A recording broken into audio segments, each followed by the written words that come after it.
Hello and welcome to the Deathcast. I'm your host, best-selling author Ian Totten. I'd like to thank you for joining me as we prepare to take another look at a true crime case. Before we get started this week, as always, I have the normal show notes. If you'd like to follow me on social media, just search for Ian Totten, author, or the Deathcast. You can find me on most social media sites. If you are interested in becoming a member of the Coffee Club, just go to corpsecreekpublishing.com and click on the donate button. Receive a shout out weekly on the show for repeated donations. If you are interested in becoming a Patreon member, just go to tinyurl.com/DC Patreon. For as little as $2 a month, you can become a patron of this show. There is currently content up there in the Patreon feed, and I am working on redoing the West Memphis 3 case, which is something that has been repeatedly requested of me. And lastly, if you enjoy this show, please like and subscribe wherever it is that you get your favorite podcasts. Leave a 5-star review and share the show on social media. Alright, now that all of that is out of the way, find yourself a nice comfy chair, get yourself something to drink. I've got my coffee, I've got my cigarettes. Let's go into the crypt. The last few weeks we've been abroad in Canada and Japan, and this week we are back in the good old US of A. This is actually the second time that I am recording this week's episode, as about 20 minutes ago, just as I was finishing recording this episode, my computer unexpectedly decided to crash. So if you notice a difference in the sound this week, it's because I am recording in a different location. This week we're going to be looking at a series of murders that took place from the late 1970s up until the early 1990s that have been collectively termed the Belt Stranglings and the Redhead murders.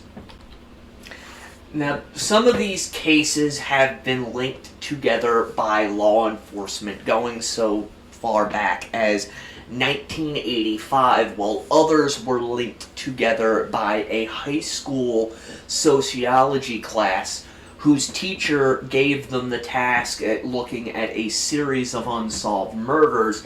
And this class did it, and they came to the conclusion that most, if not all, of these crimes were committed by the same perpetrator. Whether or not this is true really depends upon how you look at the cases. We'll get into what my thoughts on them are at the end.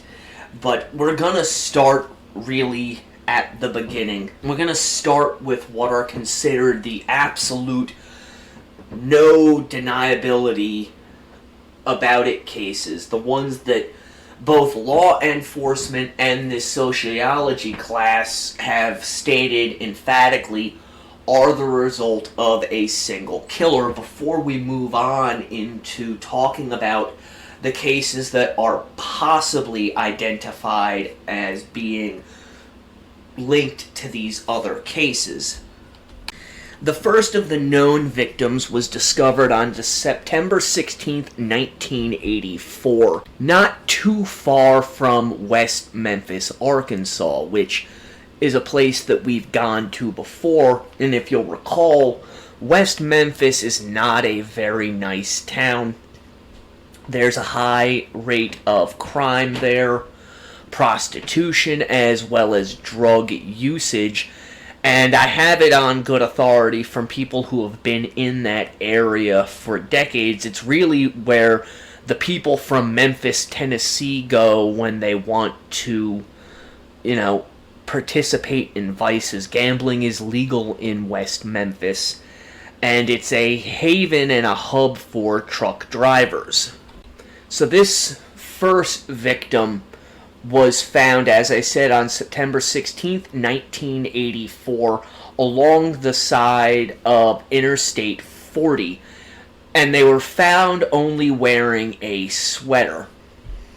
And pretty quickly, this case went cold as authorities did not have a whole lot of information to go on.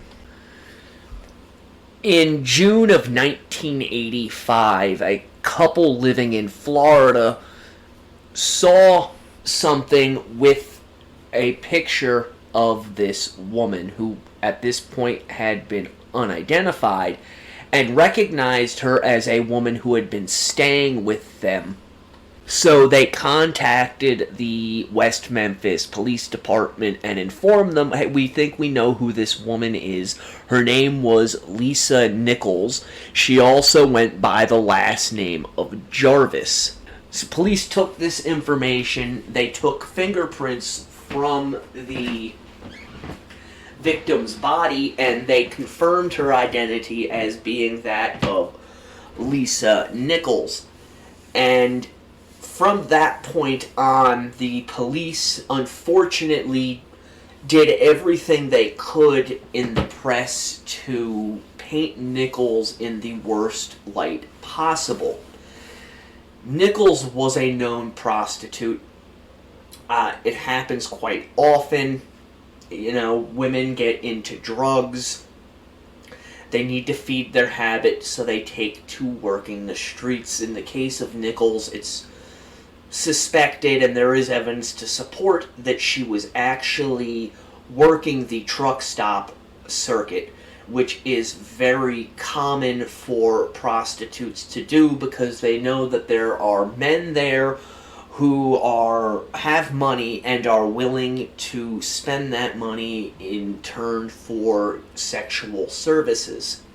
Nichols was last seen leaving a truck stop in West Memphis, and it's believed that she was attempting to hitchhike out of the area. Again, though, because of her occupation, it could simply be that she, had found a quote-unquote John and was going somewhere with them in order to facilitate the services that he was requesting. As I stated, the West Memphis police really went out of their way to paint this young woman in a unpleasant light, stating that she had the highest arrest for prostitution in West Memphis, and that her rap sheet stretched from the ceiling to the floor and back again, implicating that really it shouldn't surprise anybody that this fate had befallen her, and that it was in fact her own fault for doing the things that she was doing that had led to her demise. Something that I personally find reprehensible, but it shows you the mindset of law enforcement as well as society as a whole, that this was allowed to slide at that time. And unfortunately, you still see this type of mentality when it comes to prostitutes who live a very high-risk lifestyle. When they fall victim to someone, very often it's written off as, they're almost like a victimless crime because they place themselves into the position where they could be preyed upon. And if you heard my coverage on the Green River killings, you'll know that was very prevalent in those cases there as well. And it's an unfortunate aspect of true crime that law enforcement oftentimes does not take the murder of a prostitute seriously. As with many of the cases we're going to be covering today, Nichols' case very quickly went cold and really slipped from the public consciousness. Now, on January 1st of 1985, another body was found, this one on the southbound side of Interstate 75, not far from Jellicoe, Tennessee. This woman had been bound, although unfortunately law enforcement has not given us much information as to what that means. It could mean that her hands and feet were tied, but more probably because of the evidence that has been leaked about this case, when they say she was bound, her body was found fully clothed inside of a blanket which was wrapped up around her, and then her body was tossed out. Now, on this blanket, police found seminal fluid, although at the time they were unable to identify a suspect because DNA during this period of time wasn't even in its early stages of infancy. It was a non-existent entity as far as law enforcement was concerned. However, they did save the DNA that was found in the hopes that eventually they would be able to identify a suspect through that DNA. Now, it's been stated on numerous websites that the body was found in an advanced stage of decomposition. At the same time, they claim that she was killed an estimated 72 hours prior to being discovered. Given the time of year it was, January 1st of 1985, I find it highly suspect that she would be in that advanced stage of decomposition, because even in Jellicoe, Tennessee, it does get cold in the winter. The victim was said to be Caucasian, who had been killed by strangulation, although whether that was manual strangulation or with a ligature has not been released. It's also been said that she had shoulder-length curly red hair with an age between 17 and 25 years old. The victim was said to have freckles covering a good majority of her body, along with various scars, including a burn mark on one arm. At the time of her murder, the victim was 10 to 12 weeks pregnant and also had a partial denture in the upper part of her mouth. Police suspected that she was between 5'1" and 5'4" with a weight between 110 to 115 pounds. As with Lisa Nichols, this case too pretty quickly went cold, although it would not remain that way. On September 6, 2018, the Shelby County Sheriff's Office announced that they had in fact been able to identify the victim through fingerprinting. She was identified as 22-year-old Tina Marie McKinney Farmer out of Indiana. Farmer was last seen in Indianapolis, Indiana, in the presence of a trucker said to be heading towards Kentucky. Should be noted that prior to her murder, Farmer had given birth to at least one daughter. It should also be noted that, unfortunately, at the time of her disappearance, while some states did partake in a national database of missing and endangered people, the state of Indiana was not one of those that participated in this. I believe that has since been corrected. So it made identifying Farmer, who, according to NamUs, was able to be facially recognized, much more difficult. Now, a suspect was identified in this case, and we will be getting to him later on in this episode. On March 31st, 1985, the skeletalized remains of an unidentified female were found on the southbound side of Interstate 24 between mile markers 29 and 30 in Pleasant View, Chatham County, Tennessee.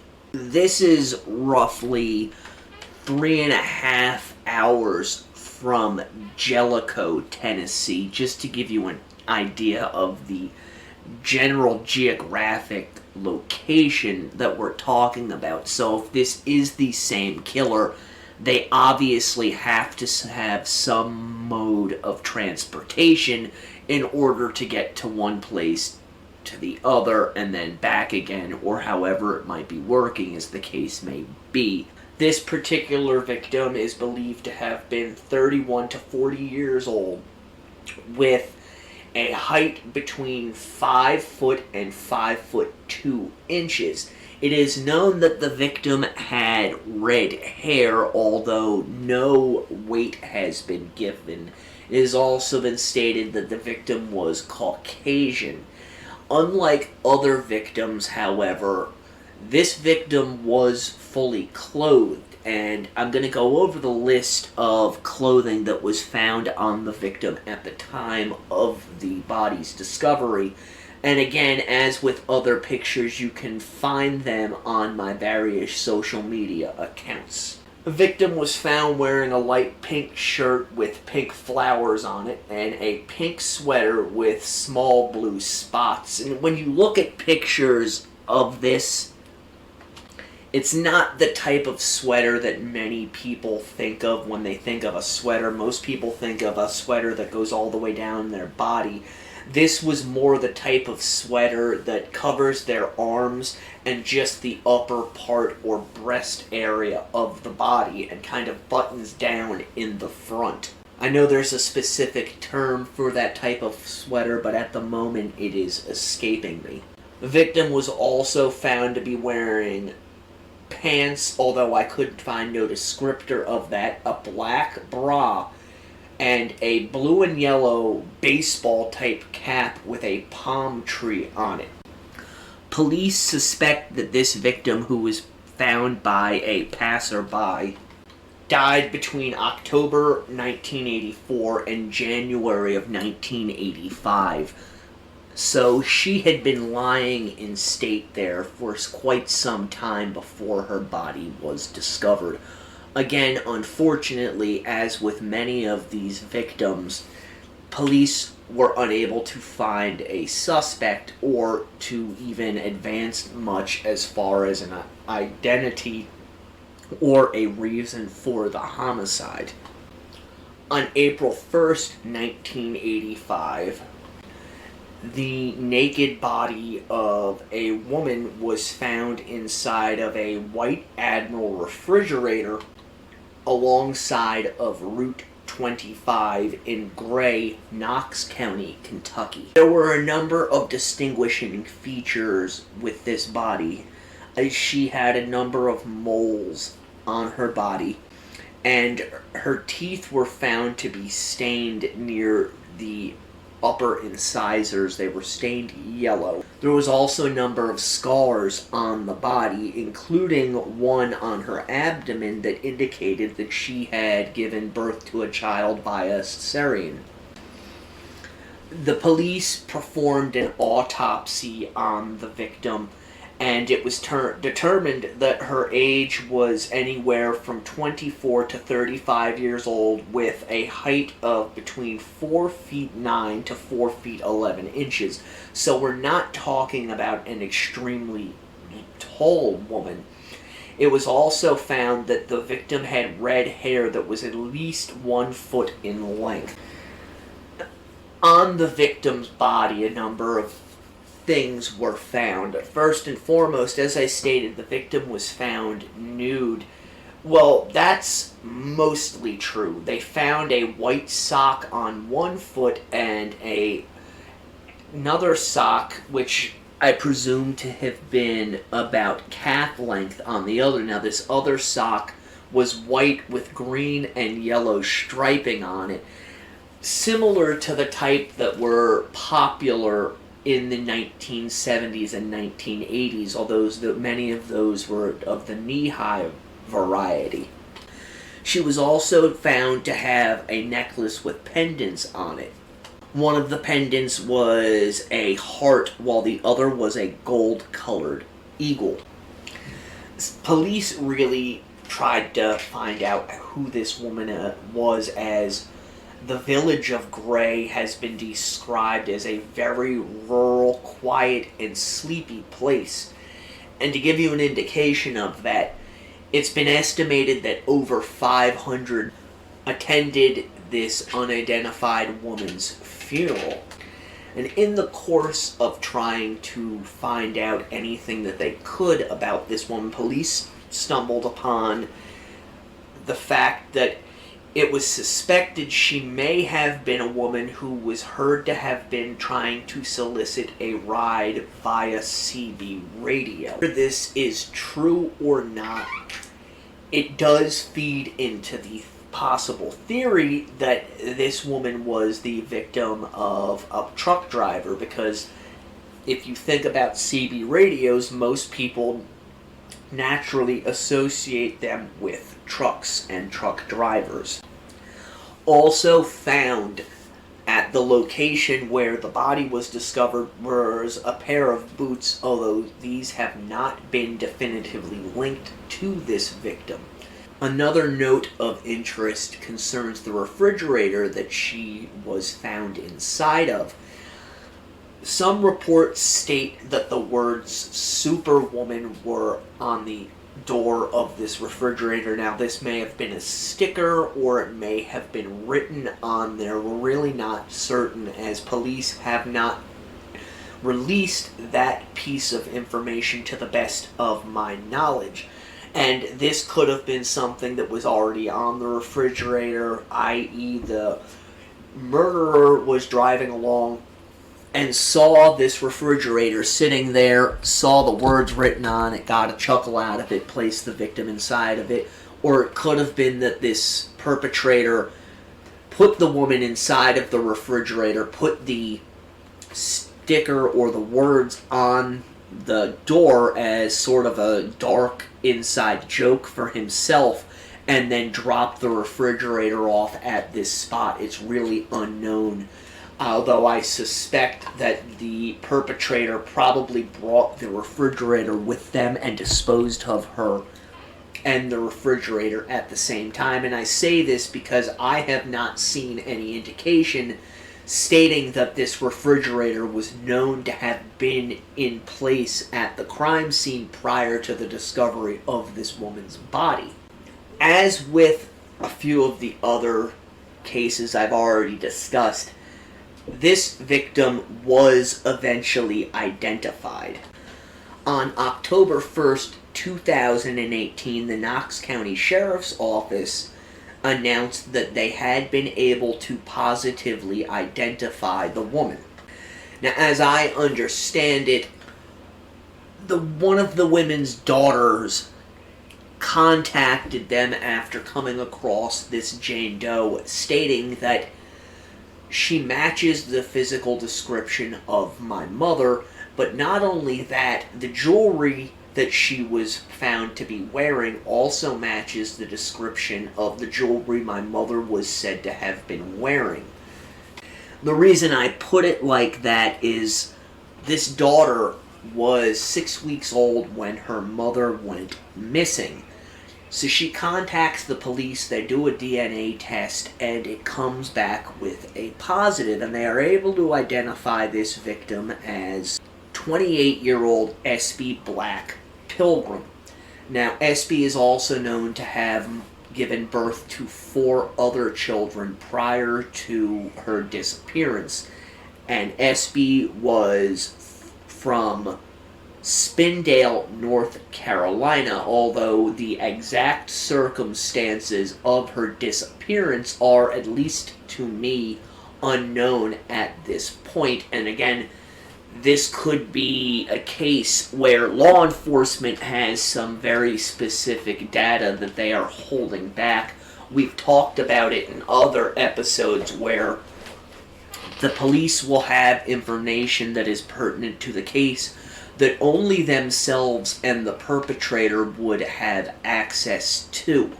So oftentimes they will hold this information back because they're hoping that they can find a suspect and that this suspect will unwittingly give them access to this information that they've held back. That may very well be the case here with Espy. Unfortunately, we just don't know and will not know until such a time as her murder is solved. On April 3rd, 1985, the skeletonized partial remains of a body were found about 200 yards off of Big Wheel Gap Road, which is about 4 miles southwest of Jellicoe, Tennessee.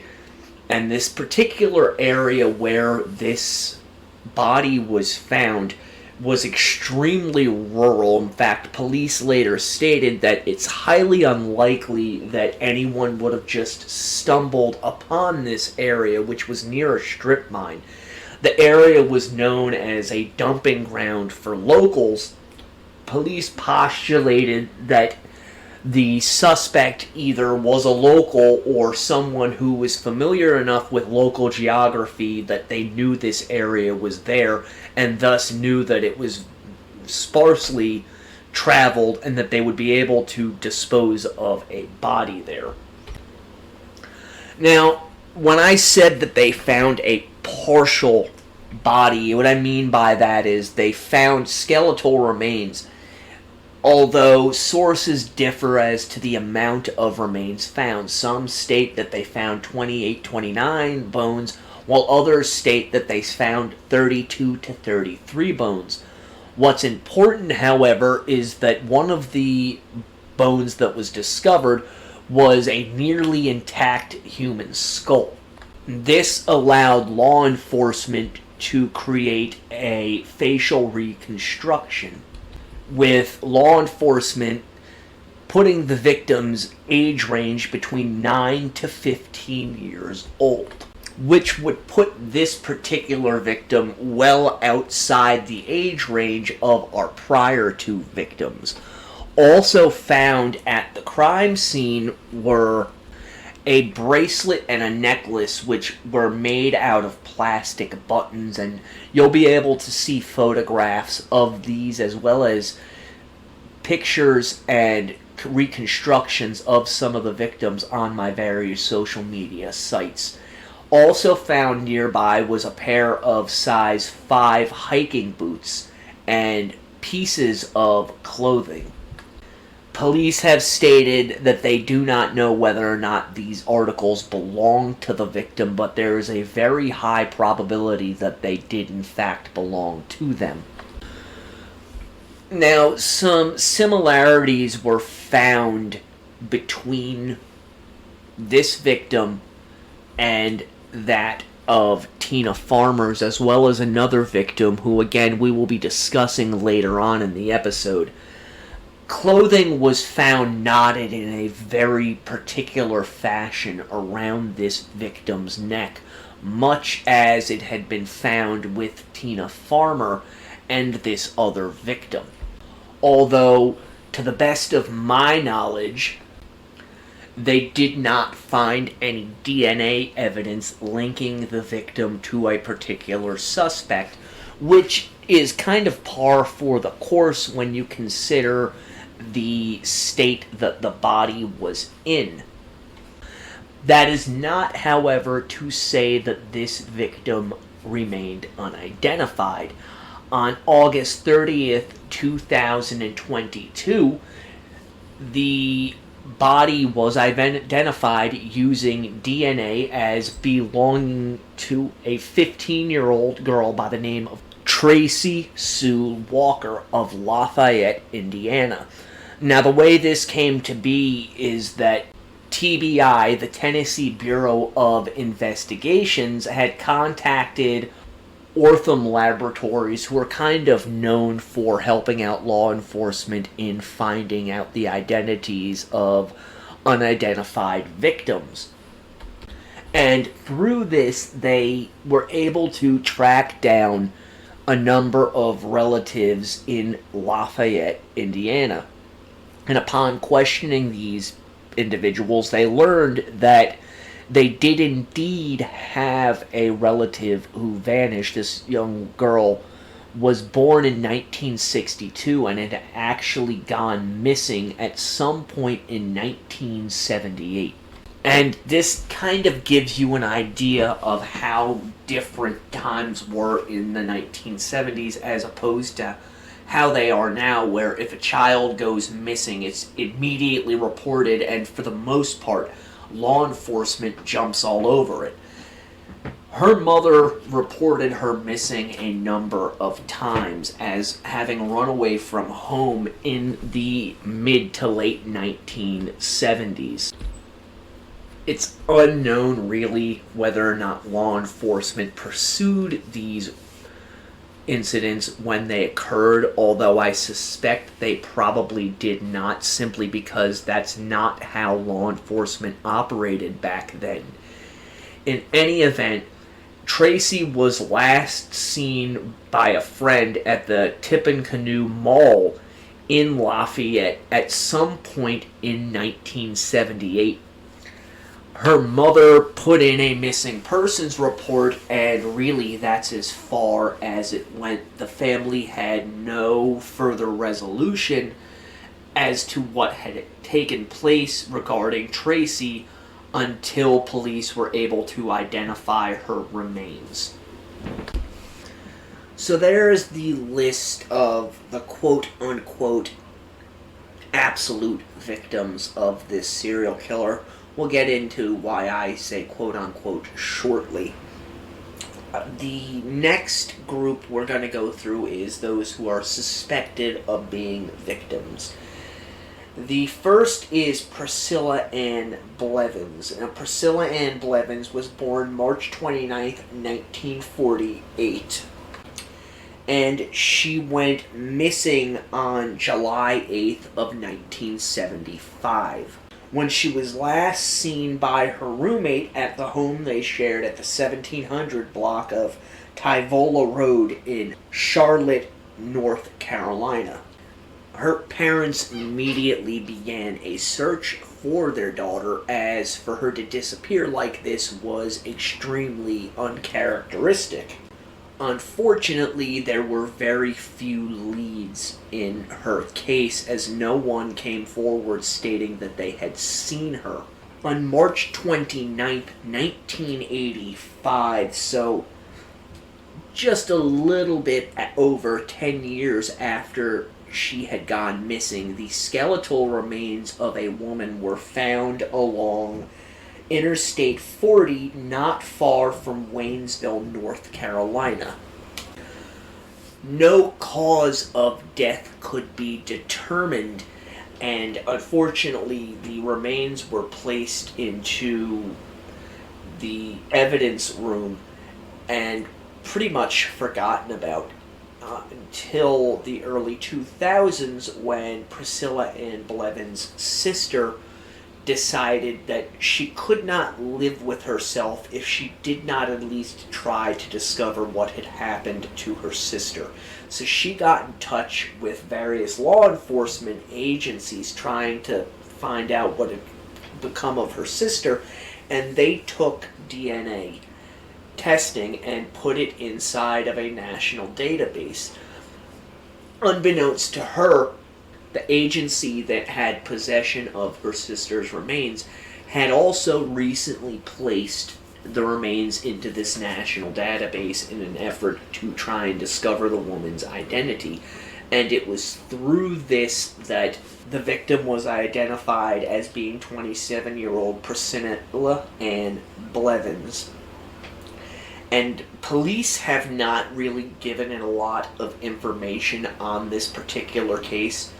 Some sources state that she had red hair. From all of the pictures I have seen, it looks more blonde than anything else to me. The sister believes, though, that her sister Priscilla was the victim of a homicide and had been placed at the site where her remains were found 10 years prior, meaning that she had been killed not long after her disappearance and just lain undiscovered alongside this highway. On March 25th, 1981, law enforcement in Missouri were informed that a body had been located on a low water crossing, basically a small bridge, on Highway MM near Dixon, Missouri. Now, this case is quite a bit different than those that we have covered, in that This victim did not have blonde hair, they did not have red hair, they in fact had black hair.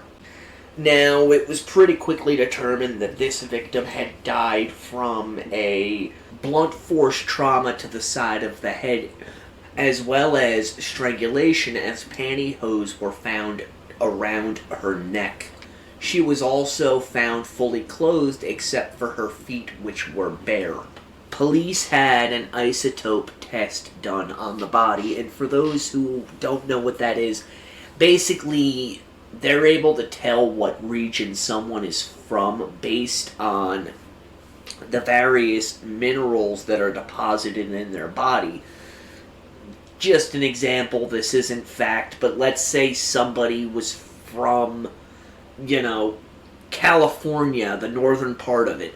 They might have higher levels of zinc and chlorine in their body as opposed to somebody who's from, Texas, who might have higher levels of, uranium and something else in their body. So by doing this, they can get an idea of where someone is from, but they can also rule out that they live in a certain area. With this particular victim, they were able to figure out that she had not been living in Missouri for a significant period of time. They put it around 2 to 4 years, no more than that. So they do all of this, and then the case goes cold until May 25th of 2021, where using DNA, the police were able to reveal the identity of the victim as being 32-year-old Karen K. Kippers. It does not appear, at least from information that I could gather online, that Karen had anything that we would consider being an at-risk lifestyle. It's more probable than not that she simply encountered the wrong person at the wrong time, and that this perpetrator saw an opportunity to claim a victim and took it. On February 13th, 1983, two senior citizens were driving in their car in Littleton, West Virginia, when they saw what at first appeared to be a naked mannequin lying upon the shoulder of the road. It was only upon closer inspection that they realized that this was not in fact a mannequin, but was the dead body of a woman. Police arrived and they pretty quickly determined that the victim had only been placed there recently, as there was fresh snowfall on the ground, but little to none on the body itself. They also determined that the victim had most likely been placed at the scene, as they found footprints and tire tracks nearby to where the victim had been discovered. Something else that they found too is that it did not appear as though the victim had experienced a sexual assault. And that's something I want to talk about just for a moment.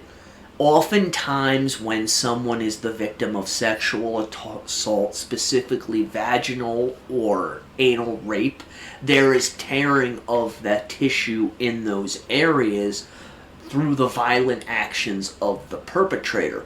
That is not to say, however, that the victim may not have been involved in a sexual assault. Anyone who has ever had relations with someone else knows that sometimes when you are in an intimate situation with someone, they may decide that during it, hey, no, we've gone this far, I'm not going any further. That is completely normal, fine, and acceptable. What happens, though, is that isn't always enough for the other person, and sometimes that even though the one partner says, hey, I don't want to do this, their partner decides that they are going to, whether they like it or not. At that point, even though they may have been involved in a sexual encounter, What they're involved in now becomes a sexual assault, and very possibly could lead to a false identification of having not been involved with a sexual assault, because there is not that tearing present which would be present if there was a violent assault perpetrated upon them. Now, there were a number of distinguishing features with this victim, and these are coming from the NamUs database. The toes were painted with orange nail polish, while there were double piercings in both ears. There was a scar visible on the abdomen, as well as a scar on the left ankle and the left finger. The victim had red or auburn hair, and although some websites state that the victim was in a advanced stage of decomposition, something I find hard to believe when you take into account that it's suspected that the woman died no more than 3 days prior to her body being discovered. You can find images of this victim online, and in fact, I will be posting them on my social media if you want to go look for them. You just look for Ian Totten, author, or the Deathcast, and you will see pictures of this victim's face. Victim was 5'6" in height, with an age range between 30 and 45 years old, and a weight of 135 pounds. Police also believe that the victim was not killed where her body was found, which is something that is quite common in homicide cases. There won't just be one single crime scene, there'll be multiple crime scenes, whether it's someone who's abducted, they're taken from a place, put inside of a vehicle, which then becomes a second crime scene, possibly driven somewhere where they are assaulted, and then finally murdered, and then their body disposed of. Each one of those is a crime scene, and it's believed that this victim was murdered at another crime scene. They do have some suspects in this particular case, however, one of which came out fairly quickly. A white male of stocky build who was roughly 5'10", 185 to 200 pounds, was seen in the area near to where the victim's body had been discovered, driving a 1978 to 1980 two-tone brown Chevy pickup with a possible lighter-colored camper shell on the back. Although police have not gone any further in looking for this individual, given the area that the body was found in, I suspect that there are many vehicles during this period of time, 1983, that fit that description. The other suspect is an individual who, at least according to some sources, is in prison currently serving life sentences, and because the police do not have the identity of this victim, they are not able to officially list this person as a suspect in this woman's death.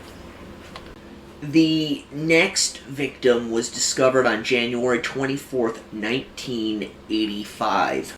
Victim is described as 5'3" tall, 110 pounds, and is estimated to have been found at the location where the body was discovered for mere hours, with an age range between 20 and 35 years old. So, on January 24th, 1985, a truck driver was driving down Highway 78 in Olive Branch, Mississippi, when he spotted a body lying on the ground roughly 20 feet south of the pavement and 100 feet east of the Coldwater River Bridge. This information is coming from NamUs. The hair color is described as red auburn, medium length, straight to slightly wavy, with an eye color of gray, although according to the coroner's report, the eye color is listed as brown.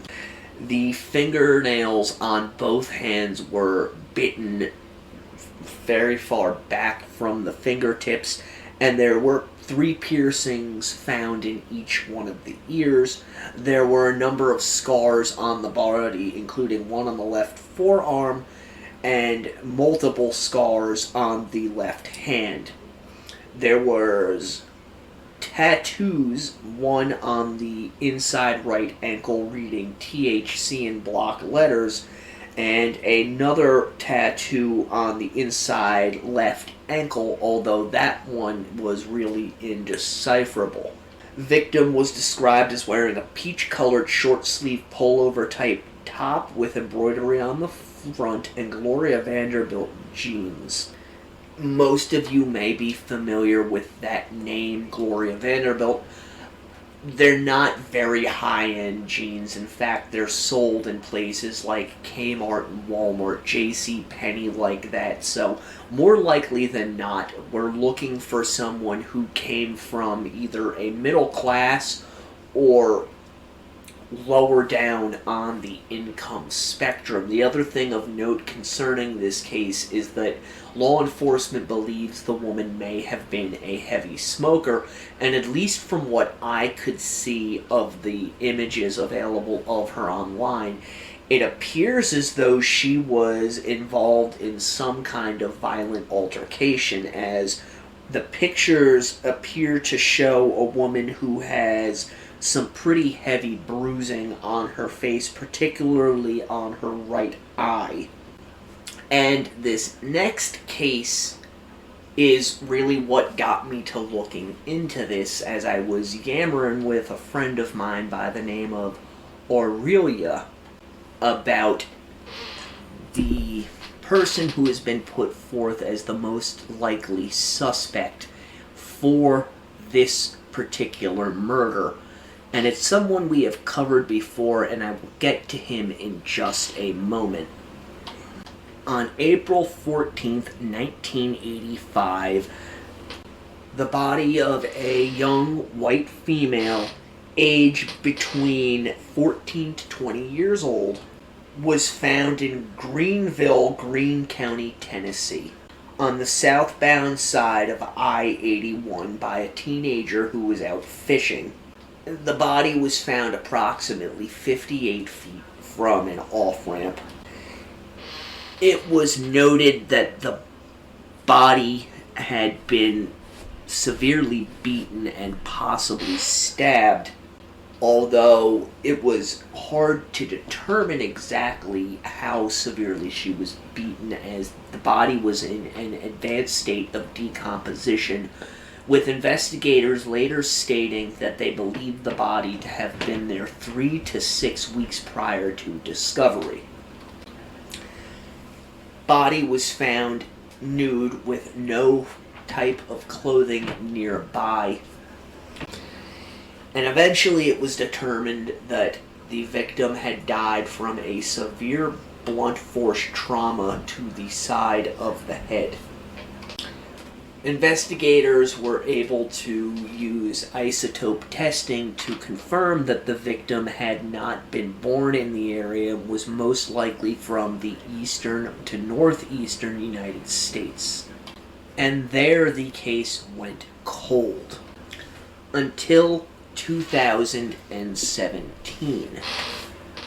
I'm sure many of you may remember the case of Terry Rasmussen, who was tied to the Bear Brook barrel murders, as well as numerous other crimes across the United States. He's known as the Chameleon Killer.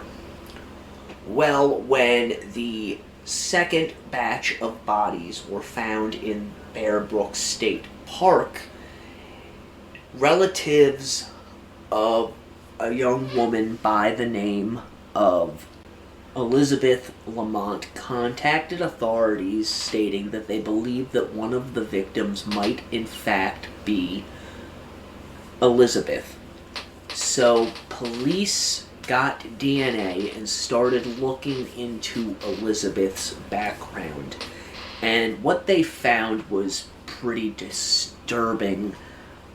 Elizabeth went missing when she was 17 years old from Manchester, New Hampshire. At that point in time, Elizabeth was staying at a youth development facility in Manchester. And what a youth development facility is really, there's a couple different definitions. Some listed as a youth detention center for low-level youthful offenders, others as a place for at-risk teens. Now, the date of her actual disappearance is disputed. Some sources state that she vanished on April 6, 1984, others that she vanished on April 22, 1984. What cannot be disputed, however, is that she was given a day pass and she was planning on going to some place called Gill Stadium. However, Elizabeth never returned, and rather than do their due diligence and what the law prescribes, the individuals running this youth development center simply wrote her off. They didn't contact the police. They didn't do anything until the following year, when on her 18th birthday, they closed her case file. So what happens with Elizabeth is her family contacts them. Law enforcement looks at it. They start looking at Rasmussen and they realize, oh, hey, Rasmussen was living in this area at the period of time under the alias of Bob Evans. And on a number of court documents, he's listed as having either a girlfriend or a spouse by the name of Elizabeth.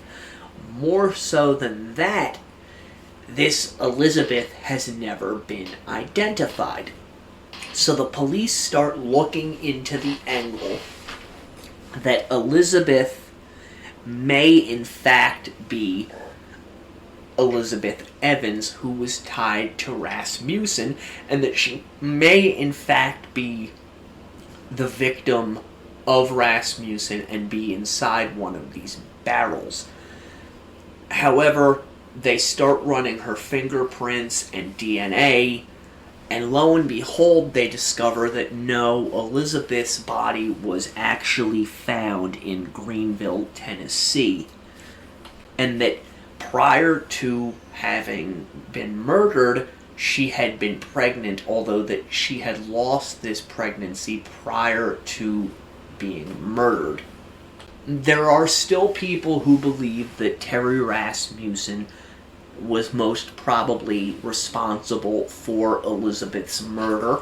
I'm not going to say they are wrong. I am, however, going to put forth another idea concerning Elizabeth's death. We have no evidence that's concrete linking Elizabeth to Terry Rasmussen other than where she was from and where we know he was living at that period of time, which was in New Hampshire. It is very possible, though, that Elizabeth, being in this youth home, may have become involved with someone on the staff at this youth home. And before you go screaming and sending me emails and leaving snide comments, hear me out for a moment. It has happened, it continues to happen, that these individuals working at these youth homes really aren't looked into very carefully. Oftentimes, predators will get jobs at these youth homes in order for them to be close to their sexual attraction, in this case, underage girls. It's very possible that Elizabeth, who from all accounts had kind of a rocky life, may have been, singled out by one of these individuals who then convinced her that she should leave this youth home and that they will take care of her. And that either this individual, who we don't know who they are, as I have not seen any records indicating either the name of this youth home or of the individuals who worked there during the period of time that Elizabeth is known to have been present, began a relationship with her and decided that she needed to be removed. It could be that she got pregnant and this individual decided to kill her, or that she realized that what they were doing was not only morally wrong but legally wrong and started to complain about wanting to go home, and this individual decided that they could not risk her, so therefore they eliminated her. I don't like to do a lot of speculation, which is why I often don't cover many unsolved murders, but that's the way I'm leaning as far as Elizabeth's crime is, that there's just as good a chance as her falling prey to Rasmussen as there is that somebody from this youth home became involved with her in a sexual manner and then eventually disposed of her. Alright, we are going to leave the Redhead murders cases at this period of time. I wasn't planning on this being a two-parter, but since I'm at just about an hour, I am going to call it here, and we will pick up where we left off with the next episode. I want to thank you for listening, as always. And again, if you want to become part of the coffee club, just go to corpsecreekpublishing.com and click on the donate button. Don't forget to share the show on social media, leave a 5-star review. The Deathcast is a production of Corpse Creek Publishing. Until next time, stay morbid.